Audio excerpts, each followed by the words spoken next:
Hello everyone, welcome to Pharmacy Tanim channel. Another update for Diploma in Pharmacy admission. Diploma in Pharmacy second রাউন্ডের result হয়ে গেছে।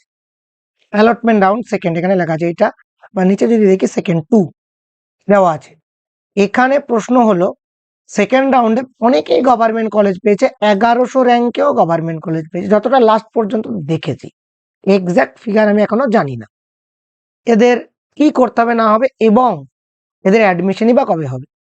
এই জায়গাটায় যদি যাই, accept allotment, upgrade for next round, দুটো option আছে। এইখানে আবার দেখছি শুধু অ্যাকসেপ্ট অ্যালটমেন্ট আছে, আপগ্রেড ফর নেক্সট রাউন্ড নেই। যদি কারো আপগ্রেড ফর নেক্সট রাউন্ড থাকে, সে এটাতে অ্যাপ্লাই করো, মানে ক্লিক করো, তাহলে নেক্সট রাউন্ড হবে কি জানি না, কারণ নোটিশে তো দুটো রাউন্ডই ছিল। যদি এইরকম অপশন আসে আর যে কলেজটি পেয়েছে অ্যাডমিশন নিতে না চাও, তাহলে আপগ্রেড অ্যান্ড নেক্সট রাউন্ড করবে ফর, আর যদি এই কলেজে অ্যাডমিশন নিতে চাও তাহলে অ্যাকসেপ্ট লেটার অ্যালটমেন্ট করবে, ফিনিশ। এবার লাস্ট ডেট অফ অ্যাডমিশন কি করে বুঝবে?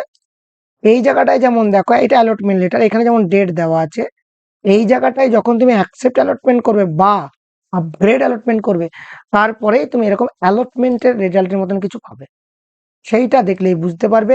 ডিটেলস আরো বিস্তারিত ভিডিও ফার্মাসি তানিম চ্যানেল আসবে। এছাড়াও তোমরা কমেন্ট করে জানাও তোমাদের কোনো কিছু জানার থাকলে। Thank you so much. Stay tune the pharmacist Tanim.